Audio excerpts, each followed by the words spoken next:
inspected, and make sure there's no threads, and that's all based on firemen that's gotten burned in fires, and they find out that the turnout gear, the threads on it have either failed, and it opened up. As soon as it gets open, it's an exposure. And yeah, there's a cost to that, plus trying to get our trucks back. Now that we got the new pumper in service and we got the new ambulance, we've had to send the ones that we've been beating the heck out to get fixed finally. We were holding off on doing some of the things to them because we needed them. Where now we got the spare, we were able to get them out and get them topped off, to get some of the minor things fixed that we've had problems with. Terrific. So, Very good. trying to keep the fleet top notch. Any questions, comments for the chief? Nope.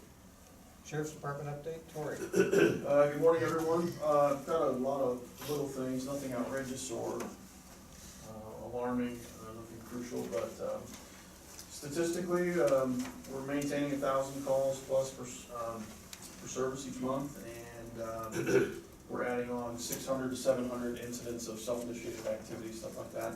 The stats have been pretty regular all year long. I hope by the end of January to have a complete, comprehensive annual report for your review. I'll of course give that to Mr. Bickford. The special deputy holiday patrols in the retail areas are underway, and those will carry on until the day after Christmas. No major issues to report there. And also the Sycamore Town Center security detail. Of course, that's an off-duty detail, but that's in place as well through the holiday season. Initially, there were some concerns and some brief discussion about Louis Vuitton and concerns about safety and security there. We've been there twice. I think they officially opened their doors. Was it November 16th? We've been there twice. One incident involved a theft, and another one involved a criminal trespass. The subject had been banned from the mall in return, but nothing major to report there as of yet. Luminary, this weekend we're scheduled, we've got the personnel assigned, and Corporal Kidd will be leading the charge as far as that goes. A couple other items, just general knowledge, general purpose items. We are forming a military liaison group, and we're partnering with the Cincinnati Police Department. The reason for this is we're seeing an increased number of calls all over the county, all over our jurisdiction, involving troubled veterans, people who are returning from combat zones, the Middle East, and our goal is to help these folks if they're in a moment of stress or despair, if there's a drug or alcohol abuse or family problems, or if there's any sort of domestic related incident or something of that nature. Our goal is to get an officer or deputy out there who has prior military experience. Just so happens that our counterpart for this is Deputy Gene Nobles, who runs Sycamore exclusively. He's had some success already, but basically Sergeant Dave Corlett and a couple of others from the Cincinnati Police Department have kind of taken Gene under their wing and kind of trained him up a little bit. And we don't have a firm policy in place yet, but basically the idea is if we respond to a domestic or a critical incident of some sort, and it involves a military veteran who's maybe experiencing some PTSD or some other issues, we would call in a guy like Gene to come and kind of mediate and kind of assist with that situation. We've already had one incident involving one of our officers. The incident actually occurred in Northern Kentucky, and it ended in Norwood, but it happened to be one of our deputies' relatives and in-law, a young man who back from combat, struggling. This was 2 weeks ago. But we called in these folks and came to I don't want to say a peaceful end, but a manageable kind of end. This is not to prevent these people from getting arrested. This is not to interfere in any way. This is basically, if we have this situation, it's to get our job is to help get these folks back on track. Get them involved with the proper resources, be it the VA or another medical facility or something like that. So that's something relatively new, but our guy running point is Gene Nobles for our military liaison group. We have a Toys for Tots box up in District 3, if anyone is interested. That is being kind of managed by the folks from Central Lawrence and the Bureau of Records. They do this annually. I think we need to, if it's okay, to have a quick discussion about DARE.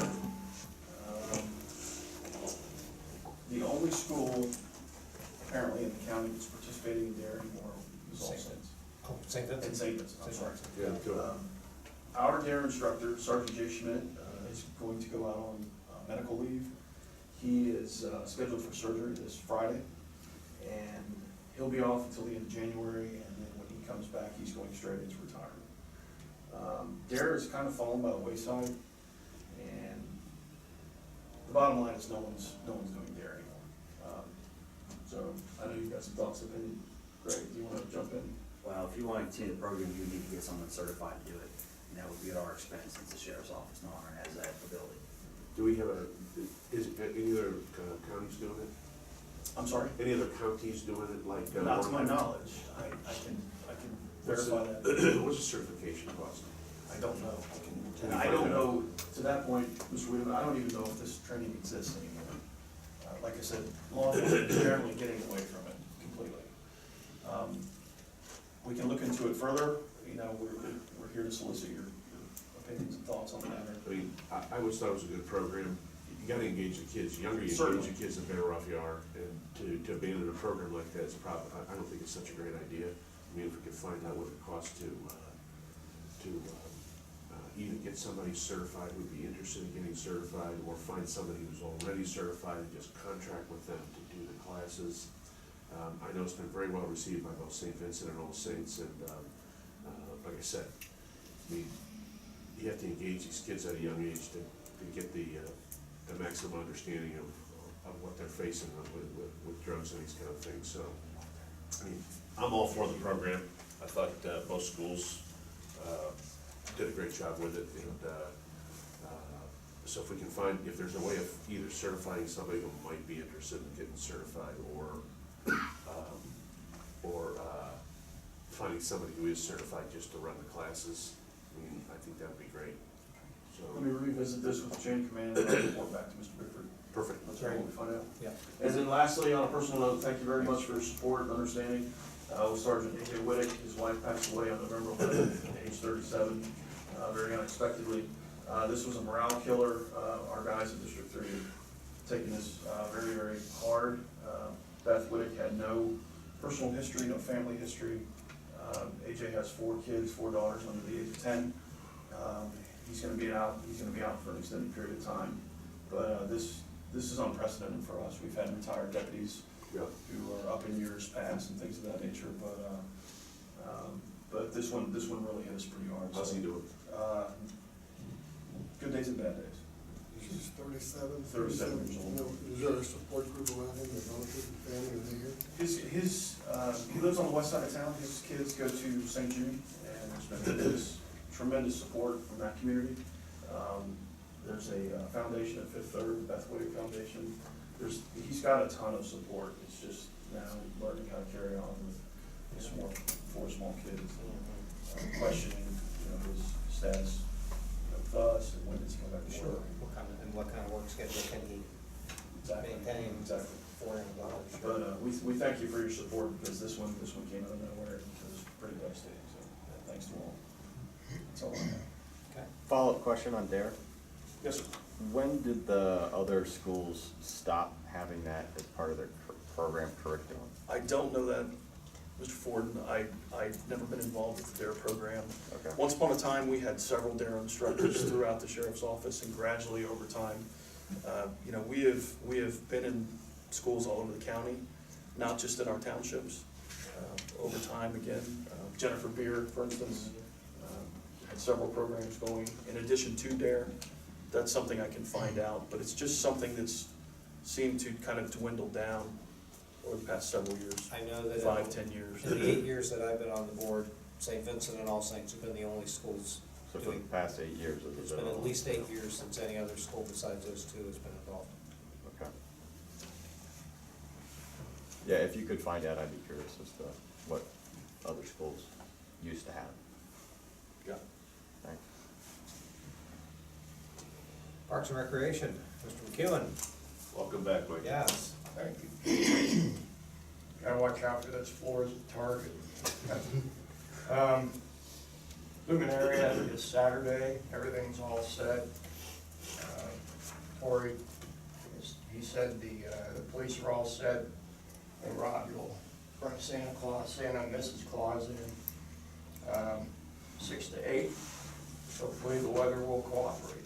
I don't know, I haven't seen, Chilly, I didn't see anything of anything that would shut it down completely, but be in the 30s, I know, so. okay, we have our singers that are from, what is it, the New Light? I always forget the name of that church. The church across the street. Across the street. And, It's Lighthouse, it's Lighthouse, new Lighthouse. and then Tracy's Church. And then Bethel is doing their live, live singing again. So we're looking forward to it. It's always a great time, and the community really looks forward to it. So that's all I've got. Thanks for, a little extra thanks to the maintenance department for covering for me. Extra, especially with the community room and stuff. So Tracy, if you pass that on to the guys, I appreciate your help. Speaking of Tracy, you're up. All right, so Sycamore Road reconstruction project is actually finally on the street. I know of 4 contractors that have picked up already. We have the bid opening on December 13th. So we're really looking forward to seeing what kind of prices come in on that. As you know, we've been working on this for over 3 years, so it's good to see it finally come together. Also, on December 17th, I had a meeting set up with Choice One to get Cougar Mill started again. I believe all of you know, if you don't know, we have secured funding. The SCIP application was successful for a Cougar Mill project, that joint venture between us and the county. So that's gonna be another great project. So that, when do you think that'll start? 2020? It's, yeah, end of 2019, beginning of 2020. It won't start before then. Have you let Don McClendon and Don and Sue McClendon know about that? Okay, they've been, There's been a lot of interest. Yeah, I mean, a so lot when I of first announced this, I get phone calls all the time about, where's the sidewalk project at? So, it's gonna be a great project, not to mention the condition of that road. Yeah. Finally getting fixed, that's gonna be nice. Is that on the south, the sidewalk on the south side? It's on the north side, North side? North side. because of the bridge to the Oh, yeah, highway. yep. Okay, I have a meeting today with Mike Carroll about the pavilion repair, so I'll be meeting with him.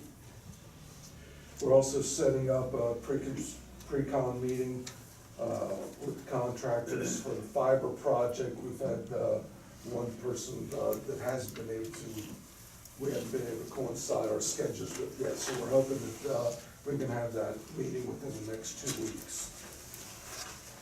Also, we've obviously been inundated with leaves and chipping. We actually just finished the first round of the whole township yesterday on the chipping. So it's been, you know, our crew has really gone above and beyond. You know, they came in, worked the holiday, worked that Friday, worked that Saturday, been working evenings, trying to catch up because we've just been slammed, which obviously has put us behind in leaves also. But we are doing our second final round of chipping right now. Kenwood will probably be done today. We've also contracted with Scotty's along with our crews, who's been chipping for us. So it's been an unbelievable amount of work. So kudos to our crew, they've done a great job. Also, last night took part in an open house with Montgomery for the Kennedy Lane sidewalk project. And with that being said, I believe we have a resolution for a contract with CT Consultants in regard to that. I've got it. You've got it. Okay. Resolution, I have a resolution authorizing contract with CT Consultants Incorporated for engineering design, bidding, and construction administration of the Kennedy Lane sidewalk project and dispensing the second reading. Motion. Best bid, 8,500, is that the best bid?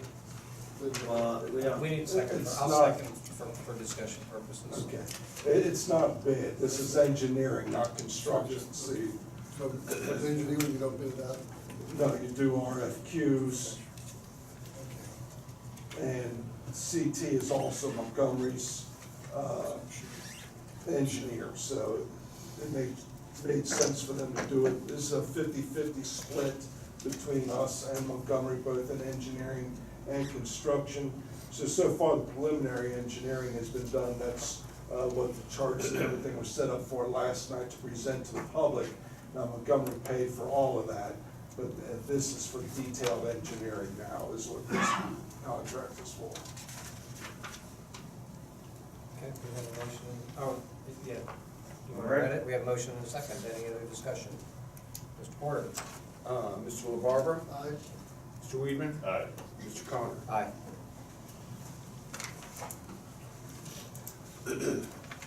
Also, we have the engineering continuing on the Montgomery Road Phase 4 sidewalk project, and we also have a resolution to contract with Dennis Zicardi on right-of-way acquisition for that project. Got it right here, hang on. Resolution approving a contract with Dennis Zicardi and Associates LLC for appraisal services for Montgomery Road Sidewalk Phase 4 project and dispensing with the second reading. Second. Second. So this is, you're gonna have to pick up some right of way. It's mostly right of entries, isn't it? It's Tracy, or mostly right of temporary? entry, it's almost all temporaries. There may be one small permanent that we need, but it's almost all temporaries.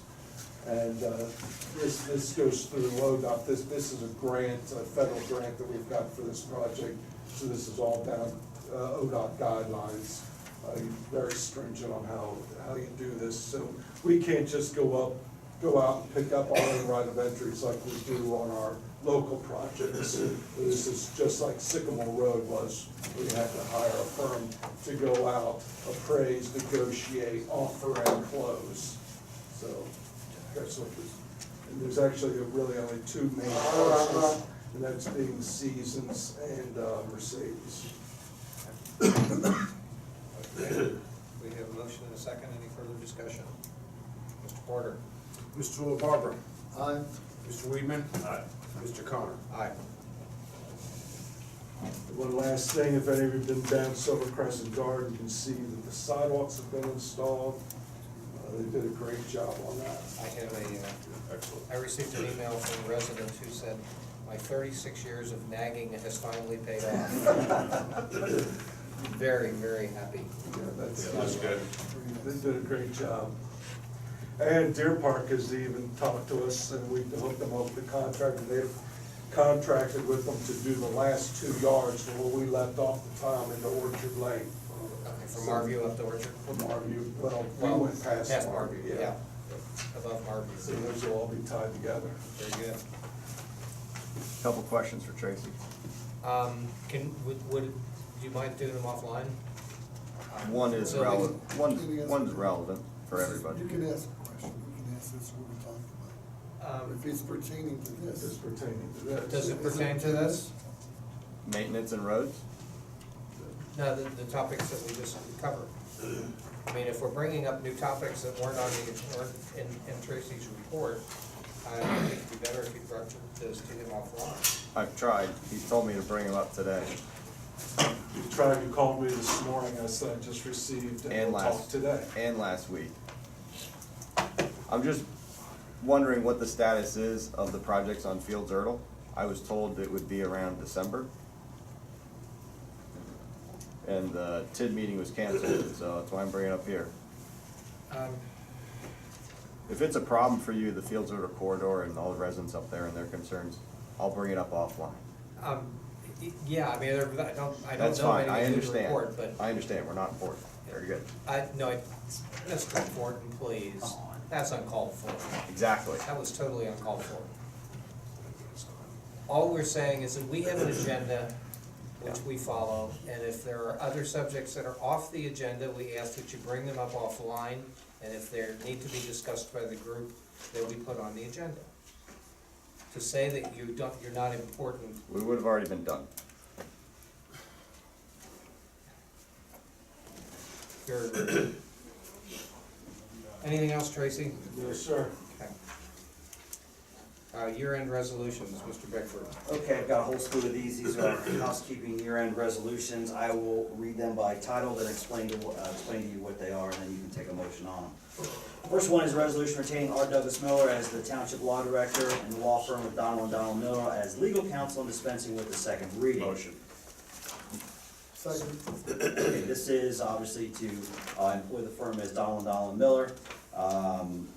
He has not asked for an increase in their hourly rate. Now, the part of the contract includes attendance at Thursday meetings as well as preparation of resolutions. And then he has, as part of that too, rendering advice to the trustees or fiscal officer with regards to conflicts of interest which may arise from time to time. That is part of his employment agreement. Anything else is billed on an hourly rate. Can I ask a question? With Doug Miller, the law director, when I call him to ask him a question, am I on the clock? Depends. It depends. If it's related to a resolution, he's Probably. got to, Yeah. What's that? Probably, yeah. Probably. Any question about the township or anything? Sure, if you're asking for legal advice, you're gonna be on the clock. but I will tell you this, when you see his bill, there's a lot of times I know that he doesn't bill for, so I'm just. Yeah, I think it's, In theory, it's, yes, but Doug does a lot of work as part of this, as part of the business. Because, when I'm asking about a resolution or something involving the capital and all that, during that time period. Generally, if it's regarding a resolution, he's not gonna bill for it. But does he have the right? Sure, he does, because it's asking a question, but a lot of times he considers that part of the resolution preparation. Now, if you call just about any type of other issue, then, that'll generate some type of bill for the time. Just make sure you get your 15 minutes out of it. Stop at 15. If you hit 16, go to 30. Am I right, Rob? I don't have.